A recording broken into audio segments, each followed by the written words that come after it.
Insya Allah itu enggak. So, dengan tadi Anda masih bersikeras begitu, tambah lagi Pak Jokowi berharap ini bisa lanjut kasusnya ke pengadilan. Anda berharap ini memang lanjut ke proses pengadilan itu atau ada ruang untuk coba berdamai? Kalau dari kami nggak ada. Satu lagi yang penting ya, tidak ada dan jangan diplesetkan. Katanya ada upaya kami damai dan minta maaf gitu. Insya Allah tidak. Ya gitu. Kita memang harus sampaikan dengan detail dan kalaupun ini belum terbukti sekarang, saya percaya. Ya udah kita salaman ya berarti. Ya gitu. Kita salaman apa dulu? Lanjut terus. Salaman apa dulu nih? Karena gini, maknanya apa dulu nih? Karena gini Bang, maknanya supaya terus gitu. Saya pernah bicara Mas Roy waktu itu habis di LC ya, benar ya Mas Roy? Ini ada orangnya. Saya bilang Mas Roy ngapain sih? Maaf nih, saya bilang Mas Roy kan udah tua. Ini kan nanti menjerat Mas Roy, bener kan?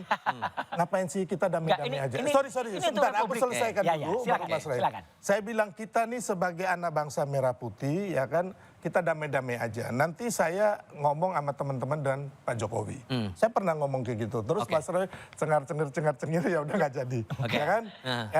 Ya kan itu kan demi udah. Republik ini, demi kebenaran dan kejujuran, insya Allah harus kita sama Mas, saya tampil ini untuk kebenaran dan pencerahan untuk anak bangsa kita. Baik, biarkan kita tahu nantinya seperti apa. Sambil kita lihat proses gugatan yang berlangsung secara perdata di beberapa tempat, Bung Sylvester, Mas Roy, terima kasih banyak sudah mau diskusi bersama kami kali ini. Sehat selalu semuanya, dan berita lain akan kami hadirkan untuk Anda usai jeda berikut, termasuk Kejaksaan Agung yang menetapkan 3 tersangka dalam dugaan pemberian kredit Bank PT Sritex.